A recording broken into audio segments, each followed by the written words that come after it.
Baik, Assalamualaikum warahmatullahi wabarakatuh. Waalaikumsalam warahmatullahi wabarakatuh. Perkenalkan, nama saya Nadira Albania Rizaldi dari Universitas Muhammadiyah Malang dari Fakultas Hukum.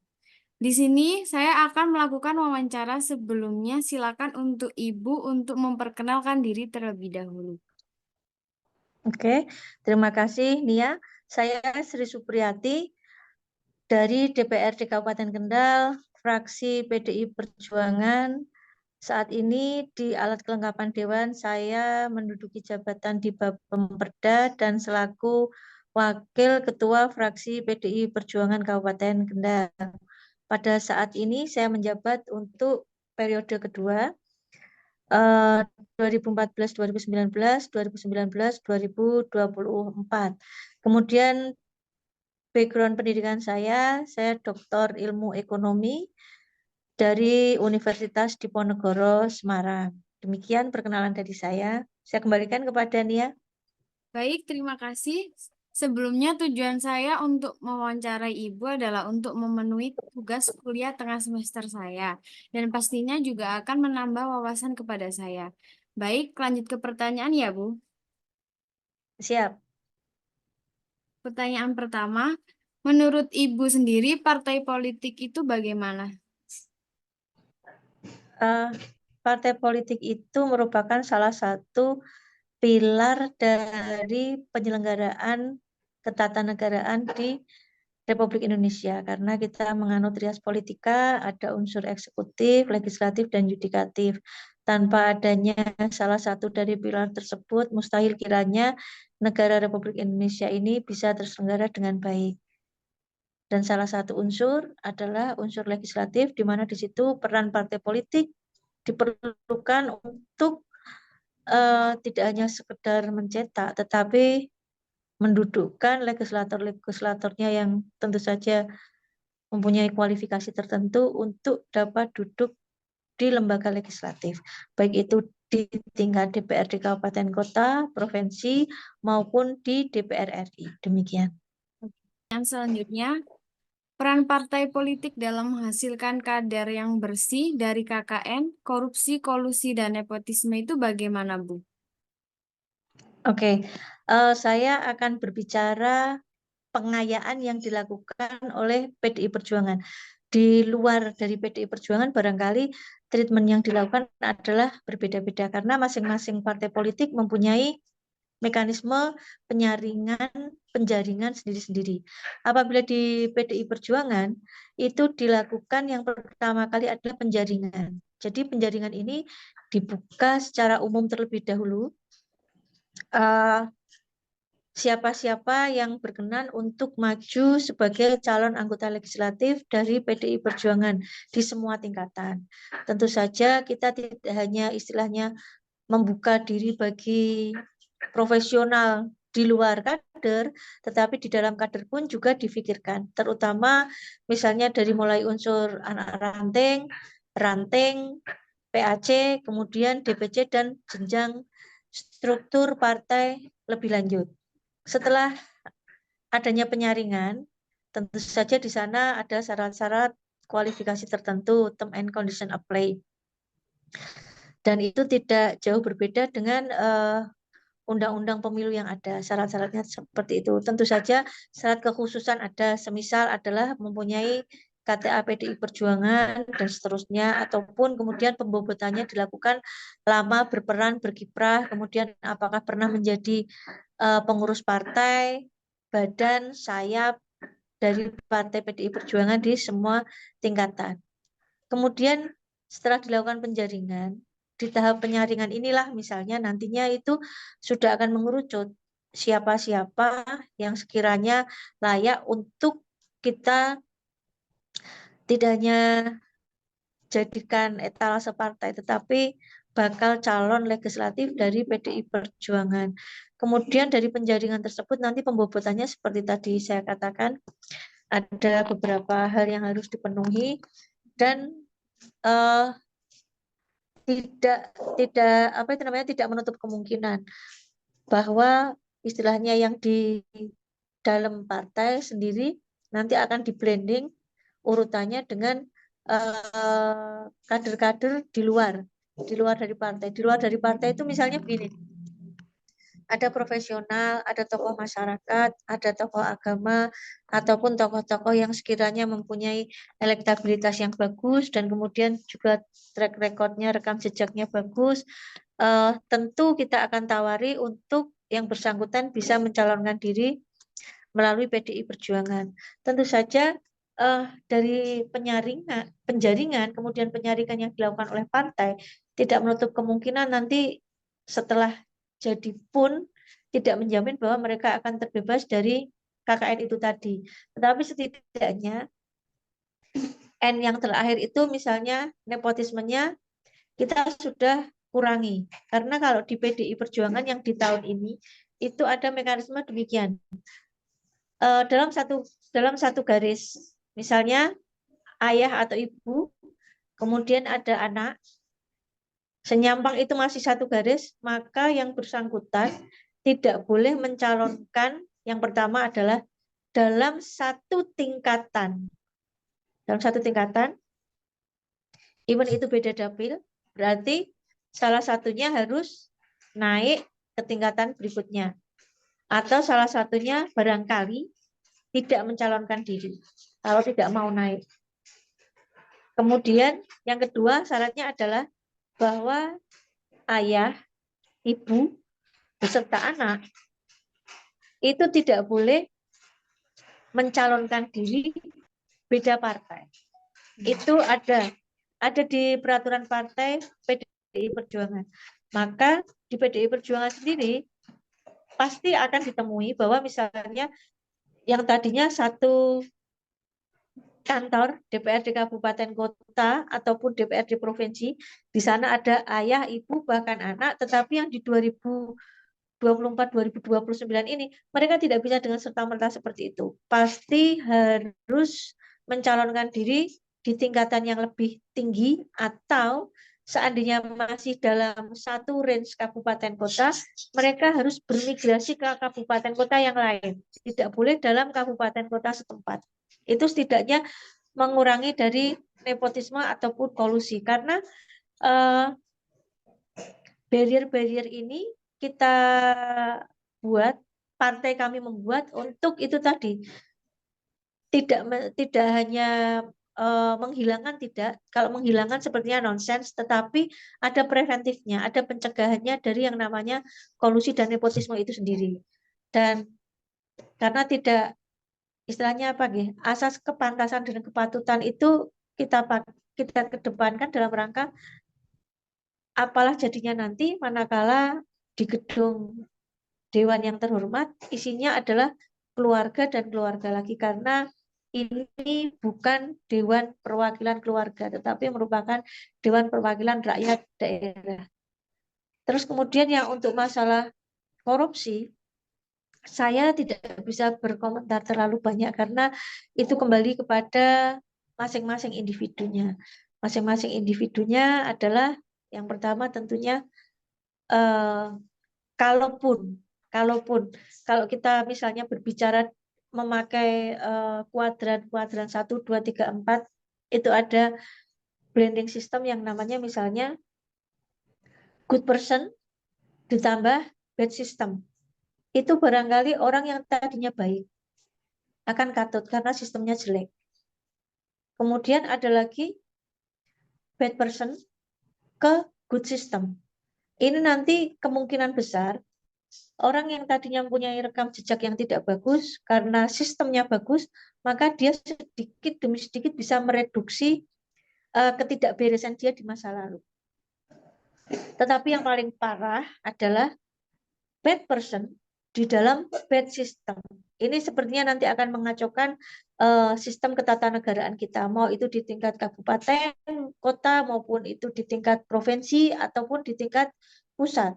Yang paling bagus adalah good person dan good system. Namun ini masih jarang dan sulit ditemui di era sekarang ini. Bukan tidak mungkin, tetapi masih sulit. Nah, kalau tanpa adanya istilahnya kepedulian, kesadaran yang datang dari diri kita sendiri masing-masing, itu istilahnya sesuatu hal yang ideal itu bagi kita masih jauh panggang dari api. Karena ini bukan kerja-kerja personal, tetapi ini merupakan kerja-kerja kolektif. Iya, kita sudah ada goodwill, niat baik untuk kita memperbaiki setidaknya dari diri kita, dari hal terkecil, dari saat ini, tidak nunggu kapan-kapan-kapan. Namun seseorang ini nanti justru ke dalamnya itu, kalau dia tidak mempunyai kekuatan yang super duper istilahnya hebat dan ketangguhan yang sudah teruji, dia nanti di sana akan kadang merasa capek, merasa tidak punya teman, merasa kemudian kadang-kadang dianggap aneh sendiri seperti itu. Nah, ini diperlukan istilahnya kita tidak hanya mengharmonisasi, tetapi kita bisa tetap tegak berdiri di tengah gempuran istilahnya ataupun tawaran yang macam-macam yang nantinya akan ada pada saat kita menduduki jabatan sebagai legislator. Demikian. Oke, terima kasih Ibu. Pertanyaan terakhir, menurut Ibu bagaimana anggota menyaring dan menangani aspirasi rakyat yang begitu banyak? Oke, karena saya orang ekonomi, saya akan sampaikan bahwa ada asas ekonomi yang paling mendasar, yaitu bahwa keinginan seseorang atau keinginan kita sendiri itu adalah tidak terbatas, tetapi kemampuan kita untuk mewujudkan atau mencukupi keinginan itu yang terbatas. Contoh misalnya, APBD Kabupaten Kendal saat ini adalah 2,4 triliun dengan PAD di kisaran angka sekitar 540 miliar. Bisa kita bayangkan betapa jumlahnya istilahnya harta sendiri istilahnya. Harta sendiri setahun kira-kira penduduk Kabupaten Kendal itu sekitar 1.128.000, kurang lebihnya segitu.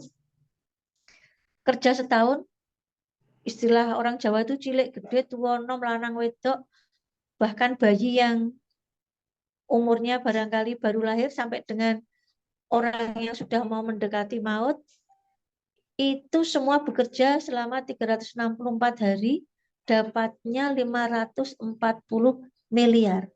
Sementara kebutuhannya sekitar 2,4 T. Nah, bayangkan saja, seandainya tidak ada misalnya transfer dari pusat ke daerah, tidak ada misalnya yang namanya dana alokasi khusus, tidak ada yang namanya dana insentif daerah, tidak ada yang namanya tugas pembantuan, tidak ada yang namanya dana alokasi umum, tidak ada yang namanya bantuan provinsi kepada kabupaten kota, maka kota atau kabupaten ini tentunya tidak dapat membangun secara optimal. Nah, hal ini juga senyampang dengan apa? Dengan tuntutan dari masyarakat. Setidaknya misalnya saya mempunyai, saya berangkat dari Dapil 1 Kabupaten Kendal yang terdiri dari Kecamatan Kota Kendal, Kecamatan Ngampel, Kecamatan Patebon, kemudian Kecamatan Pegandon, ada 4 kecamatan, di mana ada 10 legislator di satu dapil ini. Tidak mustahil bahwa kami yang ada di dapil 1 dan di semua dapil itu mendapatkan semacam titipan aspirasi dari konstituen kami. Konstituen kami tentunya kepingin, Bu, tolong dong jalan di tempat saya RT RW ini sudah seperti ini. Bu, tolong dong di tempat kami taman kanak-kanaknya seperti ini. Tolong dong di tempat kami tidak ada perpustakaan yang dimana kita tidak bisa menjangkau, dalam tanda kutip, menyediakan literasi umum kepada masyarakat atau kepada anak-anak usia pendidikan dasar untuk mendapatkan informasi yang dapat diakses baik itu secara elektronik maupun secara manual book. Nah, belum lagi misalnya yang untuk hibah sosial semacam kepada kelompok, baik itu kelompok tani ataupun kepada kelompok pemberdayaan masyarakat, wanita maupun UMKM, kemudian ada juga kelompok-kelompok masyarakat semacam misalnya pengelola TPQ, kemudian ada hibah sosial keagamaan lagi kepada masjid ataupun musola. Nah, ini bagaimana sebenarnya kita mengharmonisasi dan memberikan sedikit pembelajaran kepada masyarakat bahwa semua yang Anda sampaikan kepada kami itu kalau kami harus mencukupi semuanya itu tidak bisa. Bisanya seperti apa? Bertahap, itu pun dengan kondisi 5 tahun masa jabatan kami, pasti setiap kami turun untuk mengadakan reses ke bawah, yang namanya permintaan itu selalu berubah dan yang namanya masalah itu selalu bertambah. Masalah yang satu belum bisa di-hire, sudah akan timbul masalah yang berikutnya. Kemudian bukan mensiasati, cara menanggulanginya seperti apa? Setidaknya kami mengkomunikasikan dengan OPD setempat, apabila itu sudah ada dalam rencana kerja, itu kita alhamdulillah, berarti ibaratnya rumah itu sudah ada rumah-rumahannya. Sudah masuk ke Renja, kemudian nanti sudah masuk kemudian ke yang namanya selain usulan kegiatan dan lain sebagainya. Kan misalnya program kita turunkan menjadi kegiatan dan sub kegiatan kalau yang saat ini. Nah, kemudian apabila ternyata memerlukan dana yang lebih besar, kita selaku legislator dan alhamdulillah saya di PDI Perjuangan mempunyai komunikasi yang baik sekali, baik itu dengan anggota DPRD Provinsi Jawa Tengah maupun anggota DPR RI yang berangkat dari Dapil 1, di mana Kabupaten Kendal menjadi salah satu penunjang suara dari Dapil 1. Kami mengkomunikasikan, artinya apa? Apabila itu program ataupun kegiatan dalam cakupan skala besar itu misal 500 juta sampai dengan sekian M dan lain sebagainya, maka ini kami akan komunikasikan kepada DPR RI untuk meletakkan aspirasi yang dari DPR RI di dapil saya. Kemudian apabila sekitar misalnya under 500 mungkin, itu kami komunikasikan kepada DPRD Provinsi Jawa Tengah. Dan alhamdulillah beliau-beliau ini sangat-sangat terbuka mengulurkan tangannya kepada kami, sehingga tidak hanya beliau sendiri istilahnya harus mencari titik lokasi mana yang memerlukan bantuan, namun dengan adanya komunikasi seperti ini, malah beliau-beliau ini terbantu. Tidak usah ibaratnya pusing-pusing mencari titik lokasi mana yang akan dibantu, tetapi dengan sinergitas antara DPRD Kabupaten Kota, Provinsi, dan DPR RI ini menjadi satu kolaborasi yang bagus, setidaknya bisa mewujudkan apa yang menjadi keinginan masyarakat yang disampaikan kepada kami melalui aspirasi yang kami tangkap, baik itu melalui reses maupun musrenbang des, musrenbangkel, musrenbangcam, dan kemudian dikukuhkan lagi pada saat terjadinya musrenbang Kabupaten Kendal. Dan kami memang sampaikan bahwa mustahil rasanya kita mencukupi semua kebutuhan dari masyarakat ataupun mewujudkan semua aspirasi yang diinginkan oleh masyarakat, tetapi minimal kami masih bisa mewarnai seberapapun yang diusulkan kepada masyarakat, kepada kami. Jadi bukan misalnya usulannya 50, jur 50-50-nya itu kita tidak ambil sama sekali, enggak. Pasti kemudian nanti itu setidaknya separohnya 25 kegiatan selama 5 tahun itu kami akan istilahnya mewujudkan. Sisanya lagi berjejaring dengan provinsi dan DPR RI. Demikian. Baik, Ibu. Terima kasih sudah meluangkan waktunya dan sudah menambah wawasan saya. Saya akhiri. Wassalamualaikum warahmatullahi wabarakatuh. Waalaikumsalam warahmatullahi wabarakatuh. Oh ya, wait a minute. Satu lagi, masalah untuk penanggulangan korupsi dari istilahnya kalau itu dari sisi legislatif.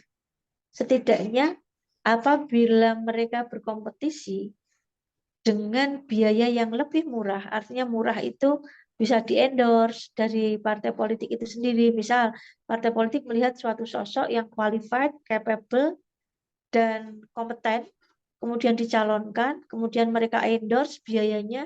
Nah, dari sini barangkali caleg ini nantinya kalau dia menjadi anggota legislatif tidak terlalu terbebani dengan biaya. Itu baiknya, tetapi faktor jeleknya juga ada. Kenapa?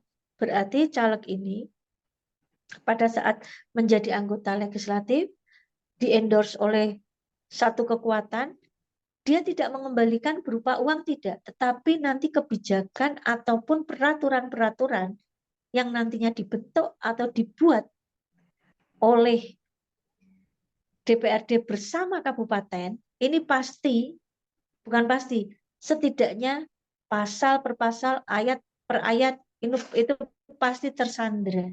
Jadi mereka tidak bisa mengeksplor kemampuan bagaimana selayaknya seorang legislator, tetapi karena dia sudah di-endorse, dia merasa, oh aku harus balas jasa dengan siapapun kekuatan yang mengendorse dia menjadi anggota legislatif. Itu aja tambahannya.